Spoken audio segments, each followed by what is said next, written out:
Hello बच्चों, हम आपको पोषण के बारे में लगता है कि सब कुछ आपको हम बता दिए हैं। तो आज जो है आपका बारी है पोषण से संबंधित प्रश्नोत्तरी का। तो पहला सवाल जो है आपको कि पोषण किसे कहते हैं, है ना। तो पोषण वह क्रिया है, वह जैव प्रक्रम है जिसमें जीव भोजन के पोषक तत्व को ग्रहण करता है एवं उसका उपयोग करता है। पोषक तत्व का मतलब क्या होगा कि जो हम लोग खाते हैं कार्बोहाइड्रेट, प्रोटीन, वसा, खनिज, लवण, तो ये सब जब हम खाते हैं तो वो क्या होता है हमारे शरीर के अंदर जाता है, टूटता है और एनर्जी मिलता है। उसके बाद हम लोग काम करते हैं, अपने दैनिक जीवन में उस ऊर्जा का काम करते हैं।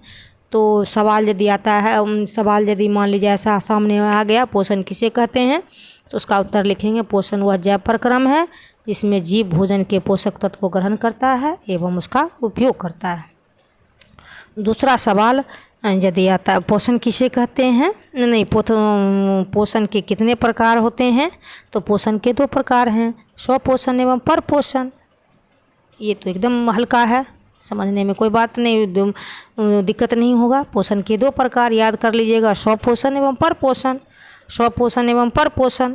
अब यदि दूसरा सवाल आपका जो है सो है कि स्वपोषण और परपोषण में क्या अंतर है, तो स्वपोषण और परपोषण जब ऐसा सवाल आता है मान लीजिए इम्तिहान में लिखने के लिए, तो क्या करेंगे, अंतर वाले सवाल को हम क्या करेंगे कि बीच में लाइन खींच देंगे, जिससे होगा क्या कि वो कॉपी देखने में अच्छा आपको लगेगा, और ऊपर में लिख देंगे जो हमारा टॉपिक रहेगा स्वपोषण एक तरफ लिख देंगे, दूसरी तरफ परपोषण लिख देंगे।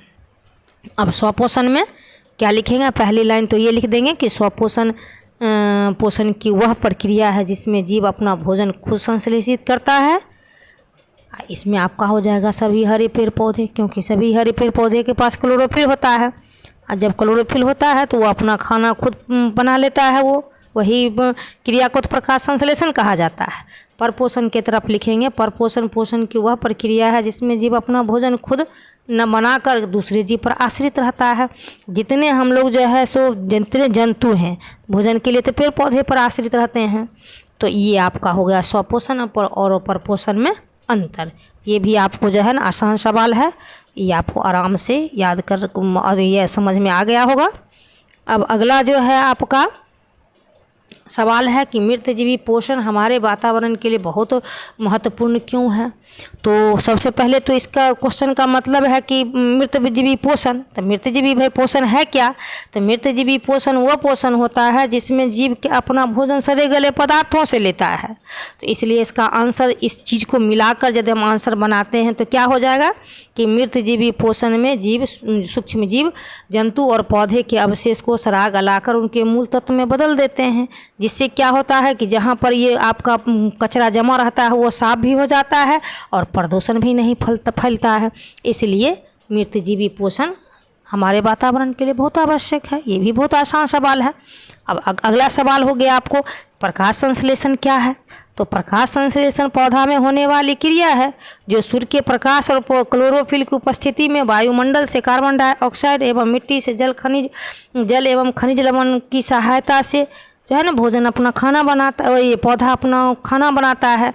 और खाना के रूप में क्या बनाता है, तो ग्लूकोज बनाता है। और जब ग्लूकोज बनाता है तो उस समय जो है ना ऑक्सीजन निकलता है, ये पानी से पानी जब टूटता है तो हाइड्रोजन और ऑक्सीजन में, तो ऑक्सीजन जो है स्टोमाटा के द्वारा वायुमंडल में छोड़ दिया जाता है। इसीलिए तो कहा गया है कि पौधा हमारे लिए बहुत उपयोगी है, क्योंकि पौधे नहीं रहेंगे तो आपको ऑक्सीजन नहीं मिलेगा। अब अगला सवाल है आपको लार। अब आप लार से संबंधित क्वेश्चन आ गया, इसका मतलब हो गया कि यहाँ से आपको जंतु में पोषण से क्वेश्चन है इसमें कि लार में कौन सा एंजाइम पाया जाता है, तो लार में टाइलिन नामक एंजाइम पाया जाता है ना। दूसरा क्वेश्चन है आपका, अगला क्वेश्चन है एपिग्लोटिस क्या है। तो एपिग्लोटिस जो है वह ग्रसनी में 2 छिद्र पाया जाता है ना।